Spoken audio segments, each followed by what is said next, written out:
सोलापुरात आयोजित पत्रकार परिषदेत ओबीसी नेते प्राध्यापक लक्ष्मण हाके यांनी मराठा आरक्षणाच्या मुद्द्यावरून मराठा आंदोलनाचे नेते मनोज जरांगे पाटील आणि भाजप नेते प्रसाद लाड यांच्यावर जोरदार टीका केली. जरांगे नावाच्या एका व्यक्तीमुळे राज्यातील ओबीसी आरक्षण धोक्यात आले आहे असा थेट आरोप करत त्यांनी सरकारच्या भूमिकेवरही नाराजी व्यक्त केली. भाजप आमदार प्रसाद लाड यांच्या विधानांचाही समाचार घेत हाके म्हणाले, ओबीसी आरक्षणाबाबत बोलण्यापूर्वी प्रसाद लाड यांनी आपल्या पक्षात विचारणा करावी. त्यांचे घटनात्मक स्थान काय आहे असा सवाल त्यांनी उपस्थित केला. यावेळी त्यांनी ओबीसी समाजाच्या प्रश्नांकडे दुर्लक्ष होत असल्याची खंत व्यक्त केली. हे असे अनेक प्रश्न आहेत. आम्ही महाराष्ट्रामध्ये 100 सभा घेत आहोत, छोट्या छोट्या छोट्या ग्रामीण भागामध्ये. कोण जरांगे कुठलं आंदोलन करतो, काय करतो, देणं घेणं नाही आम्हाला. आम्ही आजपर्यंत संविधानिक भाषेत बोलत आलोय. रिझर्वेशन पॉलिसी म्हणजे काय, मागासवर्गीय कुणाला म्हटलं जातं, आरक्षण कुणाला दिलं जातं, या प्रश्नावर आम्ही महाराष्ट्रामध्ये आवाज उठवत आलोय. पण तो कोण कुठला लाड, भाजपचा कुठला परिषदेवरचा वरिष्ठ सभागृहाचा हॉटेलवाला, झाडू पोचा करणारा आमदार, तो मनोज जरांगेकडे जातो. काय कळतं मनोज जरांगेला आणि काय कळतं प्रसाद लाडला? मला वाटतं भाजपनं असली माणसं निवडून भाजप सेल्फ गोल करतोय. ही टिनपाट माणसं आहेत, टिनपाट. ग्रामीण भागामध्ये आमच्या गावगाड्यातल्या बोली भाषेमध्ये आम्ही भटकी विमुक्त जाती जमातीमधली माणसं आहोत, आम्ही ओबीसी मधली माणसं आहोत. अरे आमच्या दिवसाची सुरुवात शिवेनी होते.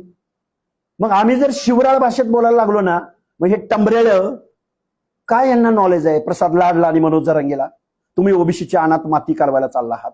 आणि गव्हर्नमेंटला आम्हाला एक प्रश्न विचारायचा आहे, ओबीसींचा काय से आहे, काय म्हणणं आहे, हे तुम्ही ऐकणार नाही?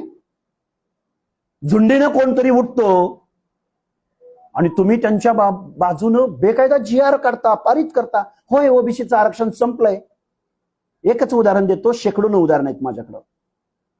पुण्याजवळ उरळी देवाची फुरसंगीजवळ एक नगर परिषद अस्तित्वात आली. तिथं 9 जागा ओबीसींच्या राखीव होत्या. 9 पैकी 9 मराठा कुणब्यांचे दाखले काढून 9 पैकी 9 जागा ओबीसींच्या मराठा कुणबींनी घेतल्या. मग दौंडच्या नगराध्यक्ष पदावरती दुर्गादेवी जगदाळे नावाच्या हाय प्रोफाईल खानदानी वतनदारी, ज्यांचं नेपाळच्या राजघराण्याशी ब्लड रिलेशन आहे, त्यांनी कुणबीचा दाखला काढला आणि ओबीसीच्या जागेवर नगराध्यक्ष पदाची निवडणूक लढली आणि नगराध्यक्ष झाले. काय हो, त्या दुर्गादेवी जगदाळेंच्या बाबतीत या महाराष्ट्राच्या व्यवस्थेमध्ये कोणतं सोशल डिस्क्रिमिनेशन झालं असेल?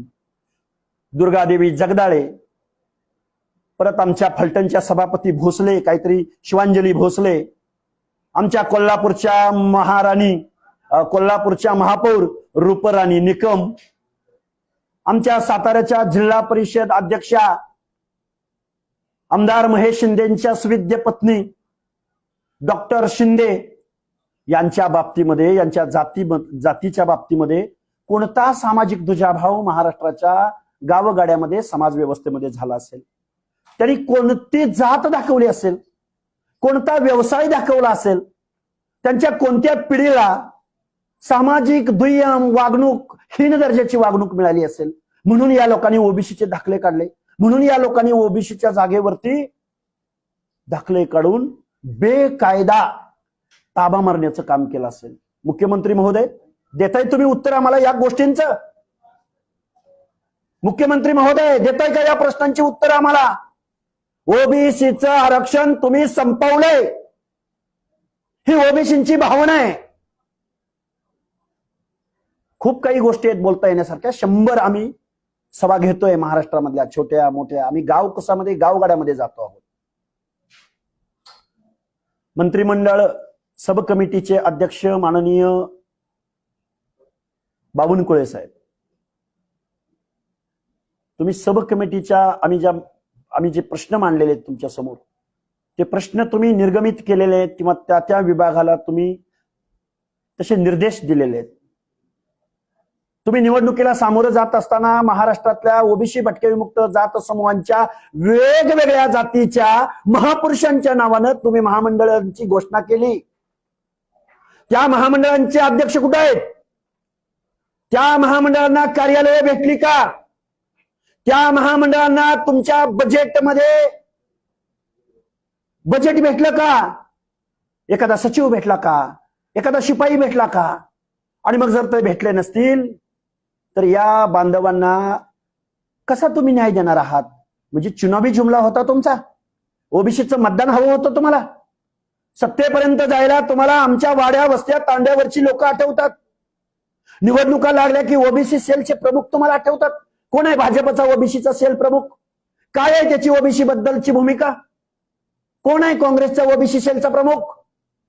आज रोजी ओबीसीचं आरक्षण गेले, ओबीसी सेलचे प्रमुख. अरे लाज तुम्हाला त्या पदावरती. अरे लाजा वाटल्या पाहिजेत तुम्हाला. ओबीसीचं आरक्षण संपुष्टात येत असताना तुम्ही ओबीसी सेलच्या प्रमुख पदावर काम करताय, नगरसेवक म्हणून निवडून जाताय. पुण्यामधलं, पिंपरी चिंचवड मधलं, कॉर्पोरेशन मधलं ओबीसीचं आरक्षण संपुष्टात आलंय. कुठल्या भाषेत सांगायचं? कुठं आहे संविधान? कुठं आहे गावगाड्यातली छोटे छोटे घटक ज्यांच्या बाबतीमध्ये सामाजिक दुजाभाव झाला, ज्यांनी जातीत जन्म घेतल्या कारणानं त्यांना या परिस्थितीला सामोरं जावं लागलं. त्यांना महामानव डॉक्टर बाबासाहेब आंबेडकरांनी 340व्या कलमामध्ये त्यांचा कास्टवाईज सेन्सस करा म्हणून सांगितलं. नाही, अरे 7 समुद्रापलीकडून आलेल्या इंग्रजांनी कास्टवाईज सेन्सस केला. पण या मातीमधल्या लोकांनी ज्या लोकांवरती अन्याय केला, ज्याला गावगाड्याच्या ग्रामदैवताच्या गाभाऱ्यामध्ये प्रवेश दिला नाही, त्या माणसांना न्याय देण्यासाठी ही माणसं पुढे येत नाहीत. मग जरांगे सारखं टिनपाट टंबऱ्याळ उठतं आणि काय म्हणतं ते की ह्या ओबीसी मध्ये ज्या जाती टाकल्या 94ला त्यांचा कुठला सर्वे केला? काय म्हणतो ते? त्यांचा कुठला सर्वे केला? ओबीसींचा कुठला सर्वे केला? अरे त्या टिनपाट टंबऱ्याळ माणसाला सांगा, ओबीसींचा सर्वे करायची आवश्यकता नाही. या महाराष्ट्राच्या, या भारत देशाच्या गावगाड्यामध्ये समाज व्यवस्थेमध्ये नाभिकाला कोणत्या दुजाभावाला सामोरं जावं लागलं? परटाला कुठल्या दुजाभावाला सामोरं जावं लागलं? पारद्याला कुठल्या दुजाभावाला सामोरं जावं लागलं? मेंढपाळाला मेंढ्याचे कळप घेऊन जात येत असताना त्याला कुठल्या दुजाभावाला सामोरं जावं लागलं? त्या जातीमध्ये जन्म घेतला म्हणून बेरड, बेडर, रामोशी, बेलदार, वडार या माणसांना कुठल्या सोशल डिस्क्रिमिनेशनला सामोरं जावं लागलं? माझ्या भारताचं संविधान ज्या समाज रचनेमध्ये वेगवेगळ्या जात समूहांनी वेगवेगळ्या जात समूहावरती सामाजिक दुजाभाव केला, अन्याय केला, त्यांना हीन लेखलं, हीन दर्जाची वागणूक दिली, त्या जातीमध्ये जन्म घेतले म्हणून त्या जाती ओबीसी मध्ये आल्या, विजयंती अ ब क ड मध्ये आल्या. काय करणार व या खोलचट खोळप्याला? बुजगावणं असतं ना, पाखरं हाकायला लावलेलं, तशा पद्धतीचं हे खोलचट. काय बोलावं आम्ही? किती दिवस आम्ही या महाराष्ट्रामध्ये, किती दिवस आम्ही संविधानाची भाषा बोलायची? किती दिवस आम्ही लोकशाही मधली योग्य ती भाषा बोलायची? ऐकायला तयार नाही. 8-15 दिवस गेलं, महिना 2 महिने गेलं की मी उपोषणाला बसणार. अरे त्या उपोषण नावाच्या लोकशाही मधल्या सर्वात सामर्थ्यवान वेपन्सचा, सामर्थ्यवान आंदोलनाचा अरे उपोषण कुणी केलं? विनोबा भावेनी केलं. अरे उपोषण कुणी केलं? महात्मा गांधींनी केलं. ह्याला लोकशाहीची चाड नाही. ह्याला आरक्षण कुणाला दिलं जातं? गावगाड्यातल्या दीनदलिताची, गावगाड्यातल्या ओबीसीची चाड नाही. बर, ह्याची जात ओबीसी मध्ये सामील झाल्यानंतर ओबीसीचं झोपडं कसं उद्ध्वस्त होणार आहे यावर या महाराष्ट्रातला एकही नेता, एकही मंत्री, एकही ओबीसीचा नेता बोलायला तयार नाही. तो लाड नावाचा हरामखोर आमदार, तोंडात शिवी येते माझ्या, मी जबाबदारीने शिवी देतोय. हरामखोर आहे तो, त्याचा उद्योग उभा केलाय. तो आमच्या या सगळ्या लोकांची हरामी खाऊन देणं तो उद्योग उभा केलाय. तो काय म्हणतो की मनोज दादानं हत्ती अख्खा गेलाय आणि शिपूट राहिलाय. म्हणजे ओबीसीचं आरक्षण सगळं संपलंय, आता शिपूट राहिलाय, तो शेपूट काढायला मी आलोय. म्हणजे तू ओबीसीचं आरक्षण संपवायला आलायस? भाजपनं तुला यासाठी पाठवलं? परत म्हणतो मी माझा समाज म्हणून आलो. पहिला आमदारकीचा राजीनामा देन, तुझी काय अक्कल पाजळायची? तू पण बस उपोषणाला. अडवलं तुला कुणी? हे वास्तव आहे. 60% ओबीसींचं हे वास्तव आहे. ओबीसींच्या पोरांना कळतंय इथली न्याय व्यवस्था सुद्धा सामाजिक न्यायाच्या प्रतीक्षेत असलेल्या दीनदलितांच्या बाबतीत, ओबीसींच्या बाबतीत बेकायदेशीररित्या वक्तव्य करतंय.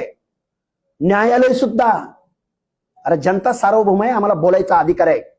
सन्माननीय चांगल्या न्यायाधीशांचा रिस्पेक्ट करून बोलतो. म्हणे ओबीसी मध्ये जन्माला आला नोकरदार असेल तर त्याच्या पोराला कशाला आरक्षण? या प्रश्नावरती स्वतंत्र 1 तासाची डिबेट होऊ शकते. मी आता तुमच्यासमोर तुमचा वेळ घेणार नाही.